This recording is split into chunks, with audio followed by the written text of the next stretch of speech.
नमस्कार साथियों, मैं विनेश पारा सर। साथियों, फाइनली जिस चीज़ का सभी भारतीयों को इंतज़ार था कि हम डोनाल्ड ट्रंप से इतने डर क्यों रहे हैं? इनको इनका नाम लेके रिप्लाई क्यों नहीं कर रहे हैं? इनको जवाब क्यों नहीं दे रहे हैं? क्योंकि ये प्राणी आए दिन भारत-पाकिस्तान के बारे में न जाने कितनी बार बयान दे चुका है कि भारत-पाकिस्तान की लड़ाई मैंने रुकवाई है। भारत के लिए कुछ से कुछ बोलता रहता है कि भारत दुनिया में टैरिफ किंग है, दुनिया में सबसे ज़्यादा टैरिफ लगाता है और भारत को रशियन ऑयल परचेज़ नहीं करना चाहिए। फाइनली हमारे विदेश मंत्री ने एस जयशंकर साहब ने इनको जवाब दिया है, डोनाल्ड ट्रंप और अमेरिका दोनों को।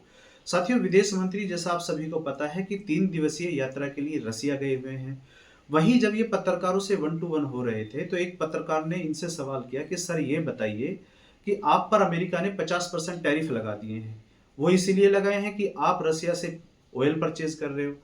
तो आपका इस पे क्या कहना है? आप डोनाल्ड ट्रंप को किस तरीके से जवाब देंगे? तो यहाँ एस जयशंकर साहब ने कहा कि मैं पहली बात तो किसी व्यक्ति विशेष के बारे में कोई बात नहीं करना चाहता। तो साथियों, ये एक डोनाल्ड ट्रंप को सीधा मैसेज है भारत की तरफ से कि हम आपको कुछ भी नहीं मानते। हम आपको एज ए राष्ट्रपति, अमेरिका का राष्ट्रपति होने के नाते हम अब इस समय आपको कुछ नहीं मानते। हाँ, हम अमेरिका की पॉलिसी पे बात करेंगे। तो इन्होंने कहा कि मैं अमेरिका की पॉलिसी पे आपको बता सकता हूँ। मुझे जहाँ तक लगता है कि अमेरिका की पॉलिसी इस समय बहुत ज़्यादा पज़ल है। हम खुद पज़ल हो रहे हैं कि हमें समझ नहीं आ रहा है कि ये पहले क्या बोलते थे और अब क्या कर रहे हैं। इन्होंने बताया कि जब रसिया यूक्रेन का युद्ध स्टार्ट हुआ तो अमेरिका ने खुद ही हमसे कहा कि भाई आप रशियन ऑयल परचेज कीजिए, नहीं तो दुनिया के अंदर ऑयल स्टेबिलिटी बिगड़ जाएगी और दुनिया के अंदर ऑयल स्टेबिलिटी नहीं होगी तो बहुत ज़्यादा प्रॉब्लम क्रिएट हो जाएगी। इसलिए आप रसिया से ऑयल परचेज कीजिए।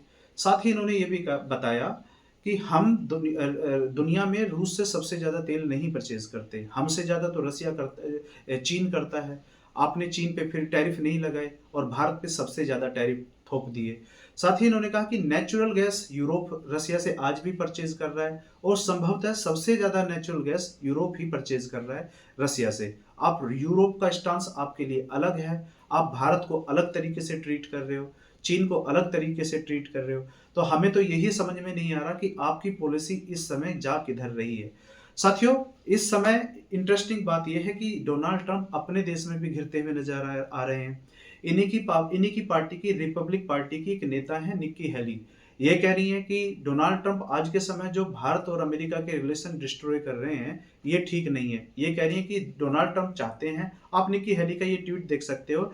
ये कह रही है India is essential is helping the US move it's supply chain from China. ये कहना चाह रही है कि डोनाल्ड ट्रंप चाहते हैं कि जो सप्लाई चेन है वो आज के समय चाइना से मैन्युफैक्चर सारा वो हटकर और अमेरिका में शिफ्ट हो जाए। तो कह रही है यदि आप ये सब चाह रहे हो तो इसमें केवल आपकी भारत ही मदद कर सकता है, क्योंकि आप दुनिया में सब कुछ कभी नहीं बना सकते।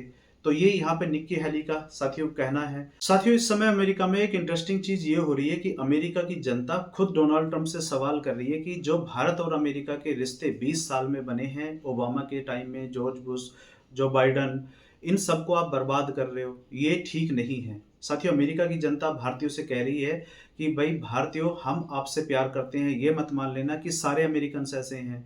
हमारी लीडरशिप में आज के समय कुछ लोग ऐसे आ गए हैं जो इस समय भारत को देखना नहीं चाहते। हो सकता है कि उनका अपना कोई पर्सनल ईगो रहा हो।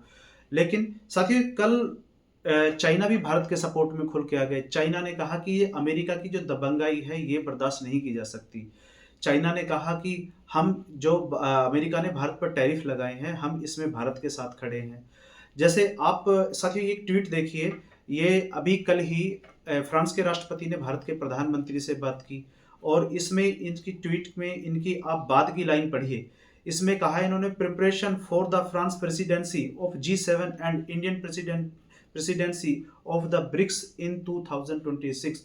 यानी कि फ्रांस भी अब ये कह रहा है कि G7 का जो समिट फ्रांस में होने जा रहा है 2026 में, भारत उसको सपोर्ट करेगा और हम फ्रांस जो G7 कंट्री है, ये जो अभी ब्रिक्स 2026 में इंडिया में होगा, फ्रांस इसको सपोर्ट करेगा। साथियों, ब्रिक्स ये वो ग्रुप है जिससे अमेरिका, आपको पता है कि इतना ज़्यादा चिढ़ा हुआ। अमेरिका को ये डर लगता है कि कहीं ब्रिक्स मिलके $1 का अल्टरनेट नई दुनिया में खड़ा कर दे। तो ये आज के समय स्थिति है। तो और आने वाले समय में यूरोप के और भी देश ब्रिक्स को आपको सपोर्ट करते हुए मिलेंगे, क्योंकि इस समय डोनाल्ड ट्रंप ने, अमेरिका ने पूरी दुनिया में क्योस मचा के रखा है अपनी पॉलिसी को लेकर। इस समय दुनिया में किसी को भी समझ में ये नहीं आ रहा कि अमेरिका का अगला स्टेप क्या होने वाला है। तो साथियों, इस वीडियो में फिलहाल इतना ही। मिलते हैं अगली वीडियो में अगले टॉपिक पे। बहुत बहुत धन्यवाद।